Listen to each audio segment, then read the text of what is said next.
este pasaje que se encuentra en Romanos, capítulo 3, versículo del 1 hasta el 31. En ese pasaje vamos a hablar sobre el camino de la redención.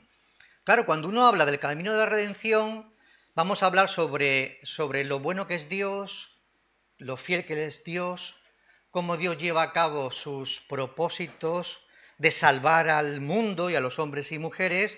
Vamos a hablar también sobre cómo el hombre, por su culpabilidad por el pecado, es imposible por sí mismo conseguir esta salvación, como también hemos leído, por lo tanto está destituido de la gloria de Dios. Y también vamos a ver cómo encontramos...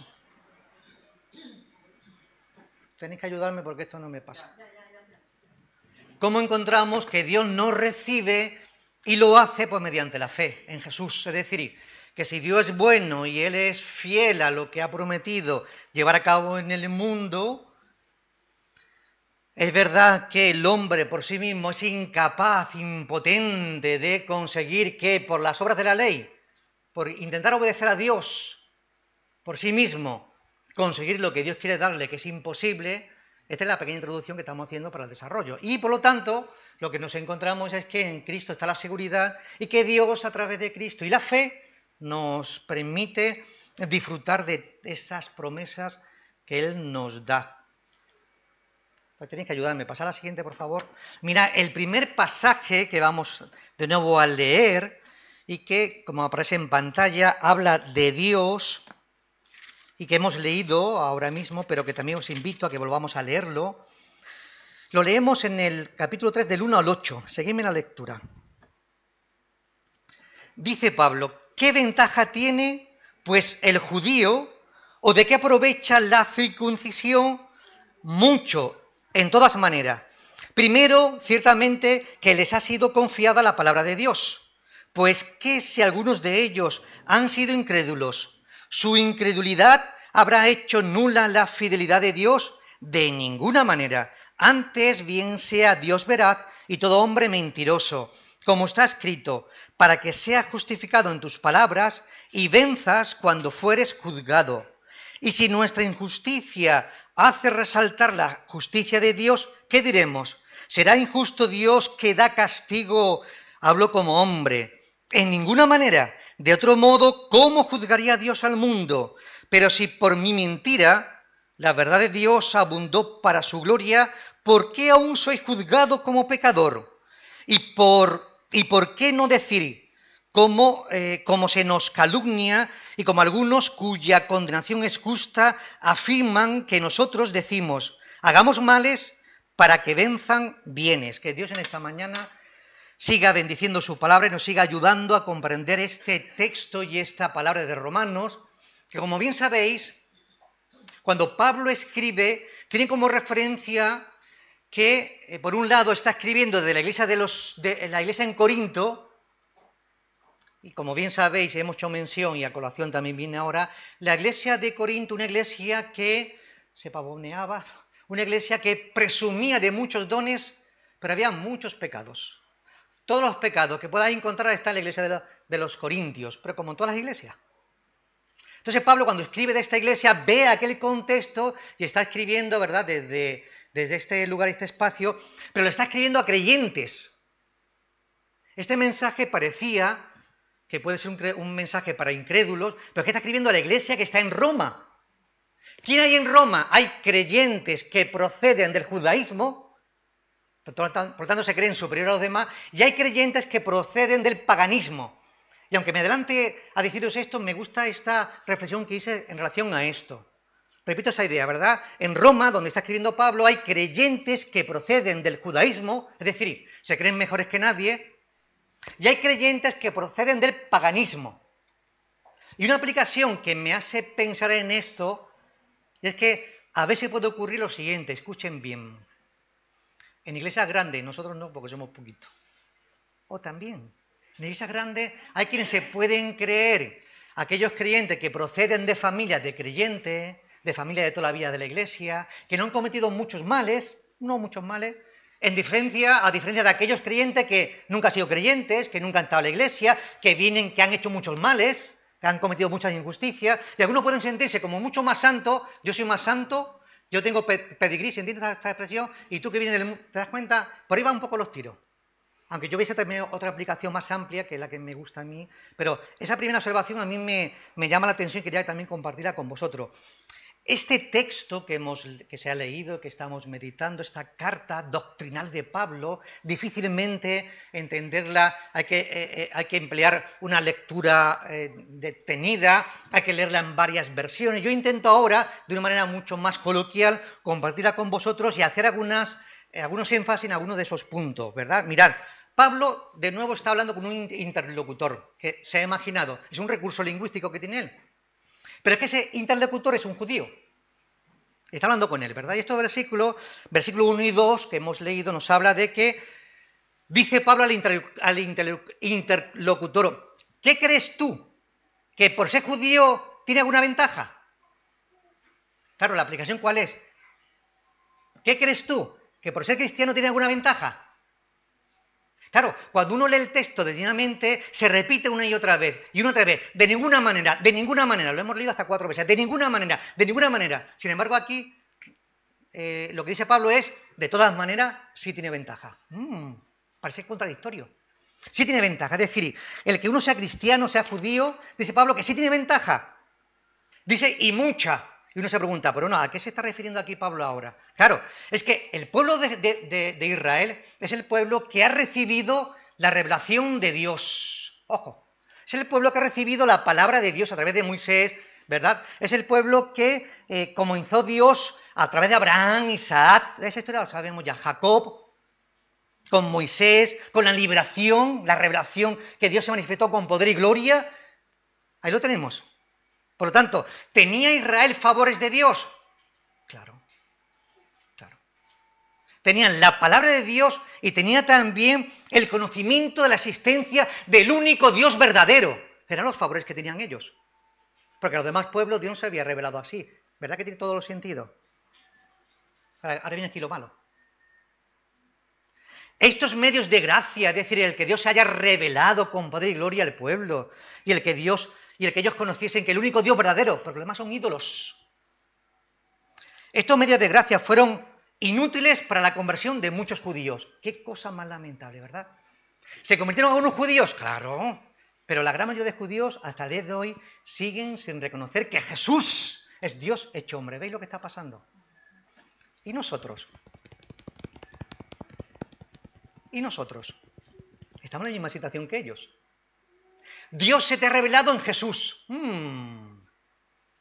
Conocemos perfectamente que el único Dios verdadero que existe es Yahvé, el Dios Adonai. No hay otro. Y tú y yo lo sabemos.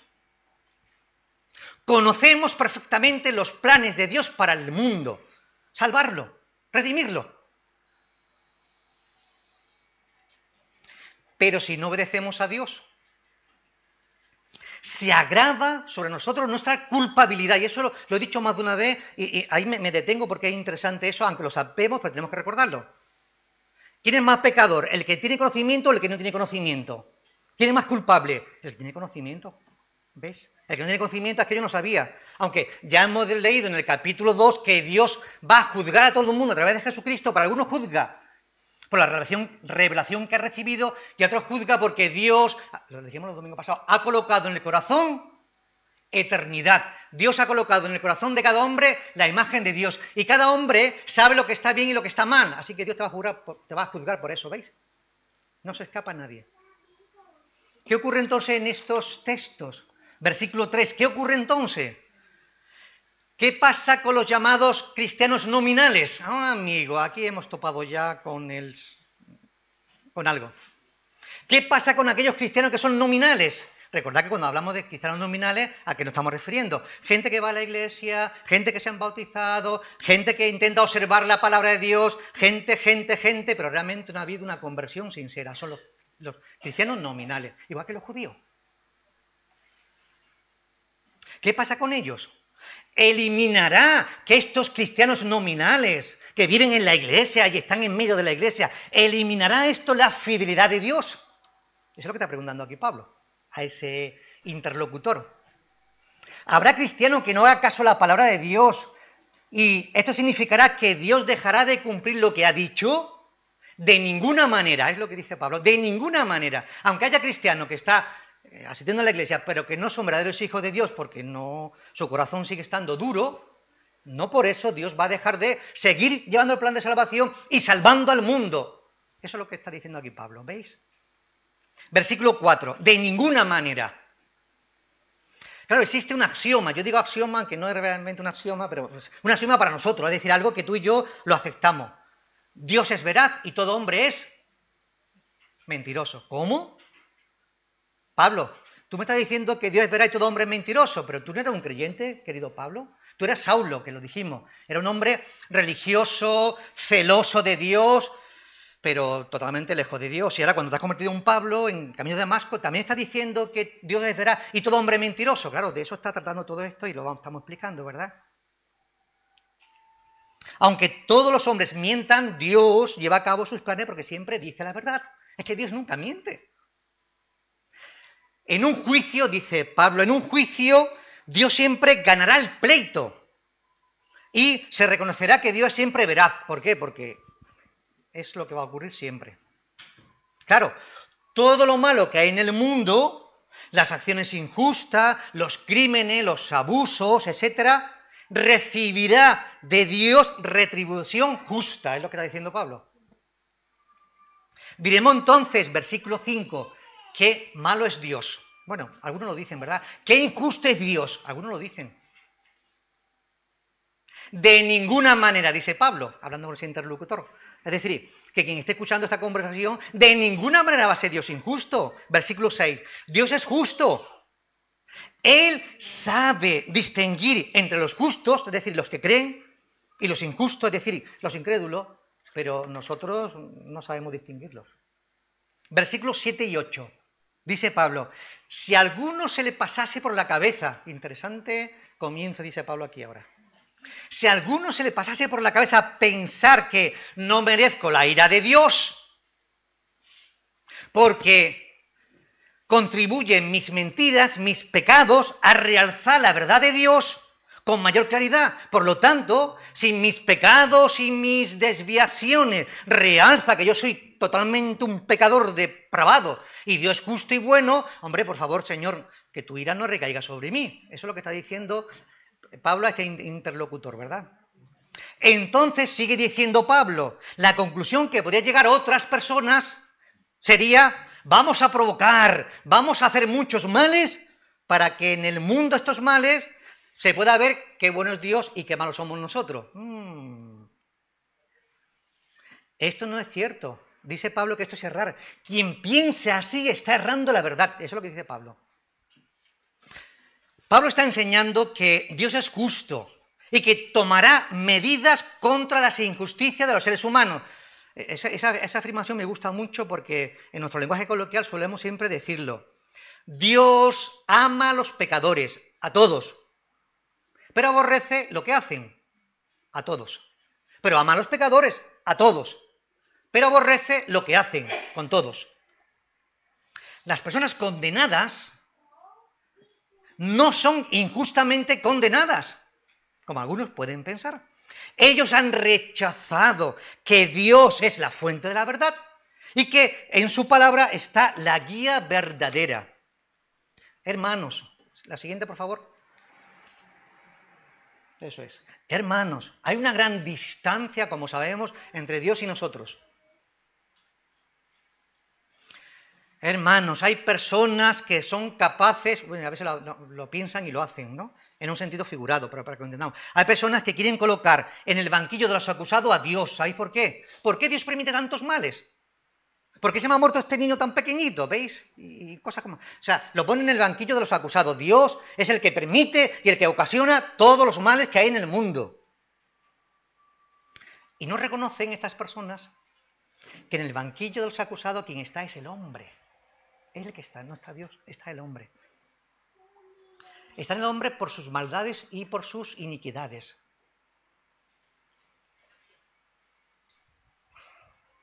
Y además de eso, que en el banquillo de los acusados está el hombre, no está Dios, está el hombre, Dios ha colocado un abogado defensor para este hombre. Dios ha colocado a Cristo como abogado defensor para que el hombre pueda ser defendido ante Dios que está juzgando, claro. ¿Verdad? ¿Qué enseña este pasaje que hemos dicho? Primeramente, que Dios es fiel y como es fiel, Dios se ha revelado al mundo y lo seguirá haciendo. Dios se sigue revelando. Y pensar que la incredulidad de algunos hombres y mujeres llamándose cristianos pueden dejar de que Dios cumpla sus promesas es un error totalmente, ¿verdad? Y por otro lado también esto nos revela que ser pueblo de Dios, nosotros que somos pueblo de Dios, el verdadero creyente, conlleva ventajas, como hemos dicho, pero sobre todo conlleva una gran responsabilidad, porque nos gusta hablar de la ventaja y no nos gusta hablar de la responsabilidad. Permitidme que haga un kick-cack aquí. Bueno, no. Hay un vídeo por ahí que circula que me encanta de un juez en Cataluña, que me encanta cómo lo expresa en cuanto a la relación entre padre y hijos, pero es otro tema. Mirad, estamos aquí diciendo que ser pueblo de Dios, bueno, tiene relación, porque los hijos creen que no tienen responsabilidad en la casa, y los hijos, los ninis, ¿sabéis lo que son los ninis, no? Ese concepto ya un poco, los ninis, ¿no? Están en casa, no hacen nada, y los padres, ¿por qué van un poco los tiros? Es decir, conlleva ventaja, pero también conlleva una gran responsabilidad de que tú y yo seamos verdaderos cristianos en Jesucristo. ¿Cuál es la mayor responsabilidad que tenemos? Que tenemos que vivir según la revelación de Dios. Y que tenemos que vivir, ¿verdad?, hablando de que hay un solo Dios verdadero, que es Dios, Yahvé. El único que existe, ¿verdad? Y por lo tanto, la Iglesia tenemos que ser canal de bendición para todo el mundo y se nos otorga un lugar de privilegio. Y esa palabra me gusta mucho. La Iglesia tiene un papel en la historia de la salvación. El papel supremo es Jesús, pero la Iglesia, es decir, tú y yo tenemos un papel supremo en la salvación. Pasamos al siguiente, por favor. Mirad, versículo del 9 al 20. Os invito a que me sigáis la lectura. Mirad lo que leemos aquí ahora. ¿Qué, pues, somos nosotros mejores que ellos? En ninguna manera. Pues ya hemos acusado a judíos y a gentiles que todos están bajo pecado. Como está escrito, no hay justo ni aun uno. No hay quien entienda, no hay quien busque a Dios. Todos se desviaron, a una se hicieron inútiles. No hay quien haga lo bueno, no hay ni siquiera uno. Sepulcro abierto es su garganta, con su lengua engaña. Veneno de áspides hay debajo de sus labios. Su boca está llena de maldición y de amargura. Sus pies se apresuran para derramar sangre. Quebranto y desventura hay en sus caminos, y no conocieron camino de paz. No hay temor de ellos delante de sus ojos. Hemos dicho hasta el 20. Pero sabemos que todo lo que la ley dice, lo dice a los que están bajo la ley, para que toda boca se cierre y todo el mundo quede bajo el juicio de Dios, ya que por las obras de la ley ningún ser humano será justificado delante de él, porque por medio de la ley es el conocimiento del pecado. ¿Qué nos encontramos aquí ahora? Que Pablo en el versículo 9 está diciendo, bien, he dicho todo esto a ese interlocutor. ¿A qué conclusión llegamos? ¿Que los judíos creéis que sois mejores que los paganos? Os pregunto, ¿creéis que los cristianos somos mejores que los que no son cristianos, que los incrédulos? Que algunos puede que lo pensemos, que somos mejores que los incrédulos. Dice aquí el texto, en ninguna manera. En ninguna manera somos mejores. Pablo, ¿verdad?, que habla de los judíos y los gentiles, están todos bajo el pecado. También nosotros, es decir, los cristianos y los paganos están bajo el pecado. Y lo vamos a explicar. Viven en un mundo caído. Vivimos en un mundo caído. Y ese mundo caído nos afecta a todos. Quien gobierna en el mundo es el diablo, Satanás. Y el pecado es algo universal. El pecado es universal. Todos tenemos pecado. Y el pecado es de todos los hombres y mujeres, claro. Mirad lo que dijo alguien. Me gusta esta frase que tiene que ver con otra idea que no quiero comentarla ahora. Esta frase que me gusta mucho y es que, no sé si fue Spurgeon, pero es la idea que viene a continuación. Dice que está el pecador intemperante y está el pecador sobrio. Interesante afirmación. Lo vamos a explicar, porque me gustó, me llamó la atención. El pecador intemperante y el pecador sobrio.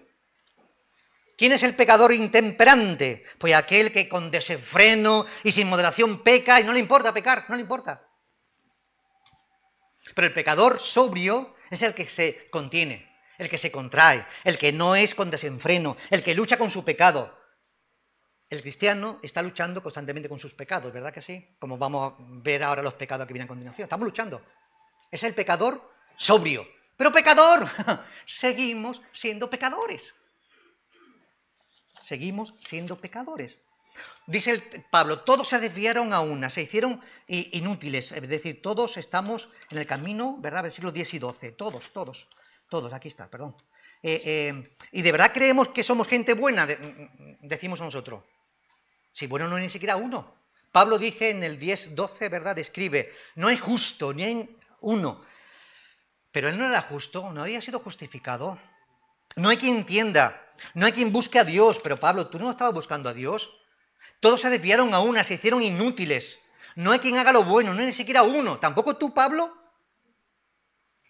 Pero no recuerdo lo que dice Pablo en Romanos capítulo 7, que lo que yo quiero hacer no lo hago. Porque hay una ley, la del Espíritu. Y esa ley me dice, Señor, te alabo, te bendigo, quiero hacer tu voluntad. Pero tengo otra ley, la de mis miembros. ¿Y sabes lo que es la ley de mis miembros?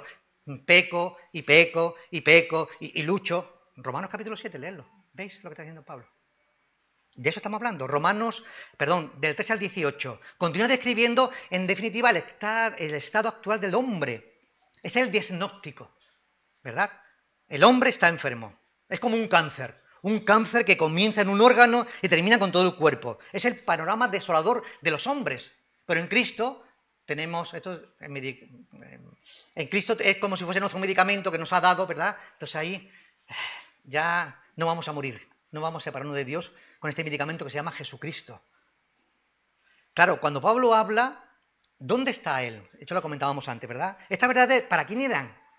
Para la iglesia y estaba en Corinto. Sé que Pablo está hablando en términos generales, es decir, la condición del ser humano. Todos somos pecadores y todos necesitamos la redención.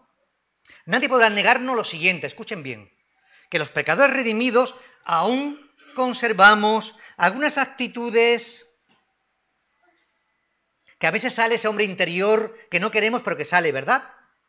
Y vamos a describirlo en estos términos, que es lo que está haciendo aquí Pablo. Es decir, a veces actuamos como si no entendiésemos lo que Dios quiere. A veces actuamos como si realmente no estuviésemos buscando a Dios. Como si nos estamos desviando de los caminos que conocemos. Como que si no hacemos lo bueno y hacemos más bien lo malo. Como que estamos engañando. Como que estamos maldiciendo.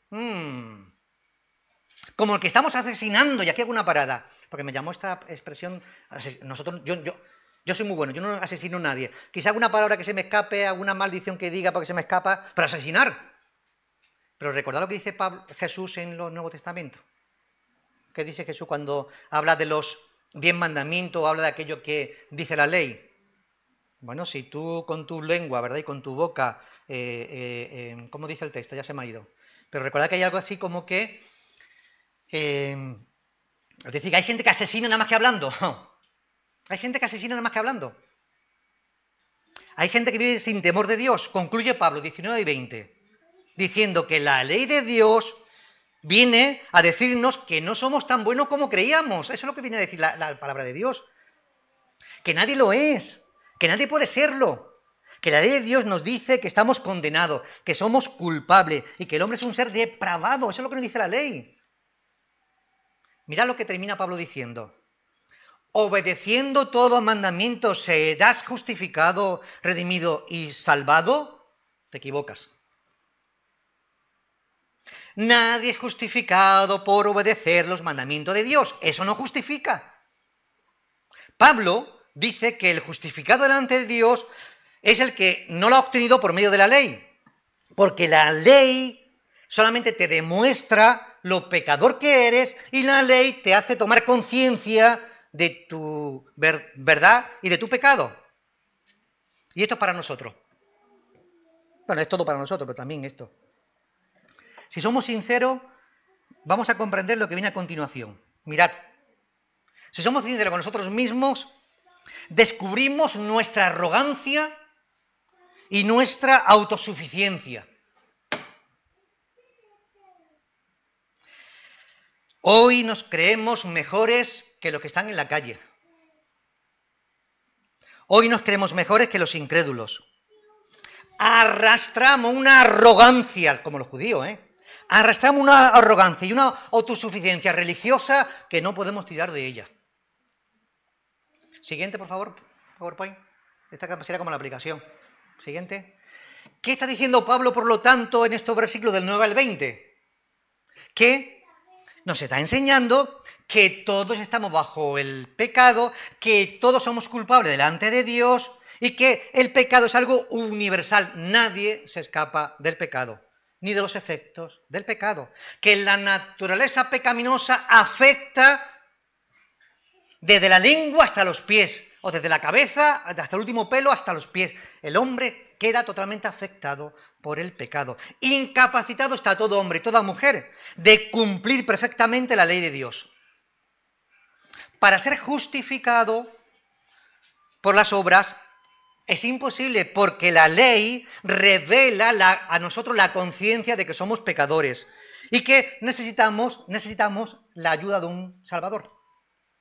Y que no podemos salvarnos por nosotros mismos. Y que nadie puede tener méritos humanos y que no existen méritos humanos para alcanzar la justificación en Dios, como algunos quizá pueden creerlo. Los judíos lo creían. Así que cerramos esta nueva sección con un tono también positivo, y es que Dios en su misericordia nos revela su plan de redención para que toda la humanidad pueda encontrar en Jesús la salvación. Y eso es lo que viene a hablarnos ahora el siguiente texto. Pasamos al siguiente, por favor.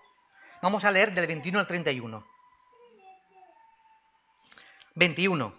Pero ahora, aparte de la ley, se ha manifestado la justicia de Dios, testificada por la ley y por los profetas, la justicia de Dios por medio de la fe en Jesucristo para todos los que creen en Él, porque no hay diferencia, por cuanto todos pecaron y están destituidos de la gloria de Dios, siendo justificados gratuitamente por su gracia mediante la redención que es en Cristo Jesús, a quien Dios puso como propiciación por medio de la fe en su sangre para manifestar su justicia a causa de haber pasado por alto en su paciencia los pecados pasados, con la mira de manifestar en este tiempo su justicia, a fin de que Él sea el justo y el que justifica al que es de la fe en Jesús. ¿Dónde, pues, está la jactancia? Queda excluida. ¿Por cuál ley? ¿Por la ley de las obras? No, sino por la ley de la fe. Concluimos. Pues que el hombre es justificado por la fe sin las obras de la ley. ¿Es Dios solamente Dios de los judíos? ¿No es también Dios de los gentiles? Ciertamente, también de los gentiles. Porque Dios es uno y Él justificará por la fe a los de la incircuncisión y por medio de la fe a los de la incircuncisión. Luego, ¿por la fe invalidamos la ley? En ninguna manera, sino que confirmamos la ley. ¿Qué está aquí diciendo Pablo ahora? Mirad, versículos 21 y 22. Pablo está presentando que esta justicia de la que estamos hablando se efectúa siempre por Jesucristo, siempre. Dios se ha revelado por medio de la ley, pero también se ha revelado por medio de la palabra, de la ley, por la palabra Jesucristo. Así que siempre Dios habló por medio de los profetas y por la ley escrita, dando testimonio al mundo, ¿verdad?, de la justicia de Dios, y que siempre la justicia de Dios alcanzaba por la obediencia y por la ley. No, por la fe en Dios, siempre. Eso lo vamos a ver la próxima semana o la siguiente en Romanos capítulo 4. Siempre la salvación ha sido por la fe en Dios. Nunca ha sido por la obediencia. La obediencia es una respuesta a la fe verdadera, no hay otro camino. La fe en Cristo es la clave para acercarse a Dios y recibir la justificación. Existe una sola condición para recibir la salvación. ¿Cuál? La fe en Jesús. Pablo dice en el versículo 22, para todos los que creen en Él. Para todos. Yo pensaba que era para algunos, como algunos piensan. No, son para algunos. No, para algunos no. El destino de todos es que Dios quiere la salvación de todos. Creer en Jesús, escuchen bien, es el plan de salvación para toda la humanidad. Es el plan de Dios. Que Dios no quiere que se pierda ni una de sus ovejas, de nadie. Todos los hombres tienen la oportunidad de ser justificados. Versículo 23 y 26. También dice Pablo que todos hemos pecado y la consecuencia es la destitución de la gloria. No tenemos el cielo. Y añade que la justificación es gratis, que es por gracia, que es mediante la redención obtenida por Cristo, y continúa explicando el proceso de la redención. ¿Cómo? Dios colocó en Jesús, ¿verdad?, esta idea de la propiciación. Es decir, es nuestro sacrificio. Jesús derramó su sangre y así cumplió la justicia de Dios. Dios es justo y Él es el que justifica. La persona que tiene fe en Dios, en Cristo, es justificado. En Jesús hemos sido rescatados. Prosigue Pablo, 28 y 31. Concluimos, dice así Pablo, ¿verdad? La persona es justificada por la fe sin las obras. Así que nos llama la atención en versículo 29. Si queréis volverlo a leer, lo que a mí me llama mucho la atención. ¿Es Dios el Dios solamente de los judíos? No, también es el Dios de los gentiles. ¿Cómo que el Dios de los judíos y los gentiles? Aquí me gusta hablar de la universalidad de Dios. No de esa teoría, de esa filosofía que dice que Dios es tan bueno y va a salvar a todo el mundo. Yo no estoy hablando de eso, ¿eh? Yo no estoy hablando de eso. Estoy hablando, entre comillas, de la universalidad de Dios, y ese texto me dice que Dios ama a todos los hombres y a todas las mujeres. Eso es lo que está diciendo ahí Pablo. Tú, por creerte judío religioso, que pensabas que Dios te iba a tener como favorito, y aquel que es un pagano, tú pensabas que Dios le iba a rechazar. Lo que a Dios le agrada es que por medio de Jesús y por la fe recibe a los religiosos y a los que no son religiosos. Esa es la idea. Esa es la idea central. Eso es lo que está diciendo aquí Pablo, ¿verdad? Así que Dios quiere ser es que el único Dios que existe es Él y quiere ser el salvador de todos los hombres. También nos llama la atención que la justificación es por la fe, ¿verdad? Y que la fe abre las puertas, como estamos explicando continuamente, las puertas de la salvación a todos. Entonces Pablo dice, ¿por la fe en Cristo dejaremos de hacer caso a la ley? En ninguna manera, claro. ¿Por qué dices esto? Mirad, porque la fe, en el corazón del verdadero creyente, la fe nos ayuda a tener una actitud, esta frase siempre me ha gustado mucho, una actitud de obediencia, a que no siempre obedecemos. ¿Veis la diferencia? Repito esta idea. La fe, es decir, el verdadero creyente, no el creyente nominal, no el cristiano nominal, que es como el judío. O sea, la verdadera fe te ayuda a mantenerte activo y a querer, por la fe, a querer agradar a Dios y obedecerle en todo, aunque no siempre lo pueda. ¿Por qué? Porque nadie puede obedecer todos los mandamientos de Dios. ¿Quién obedeció todos los mandamientos de Dios? Un hombre, llamado Jesucristo.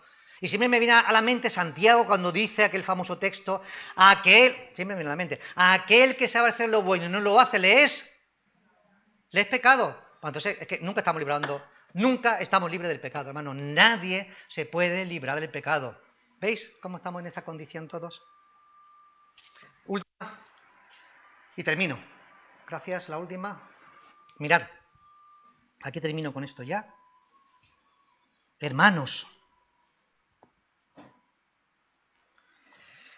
este pasaje nos enseña que la salvación siempre ha sido por medio de la fe.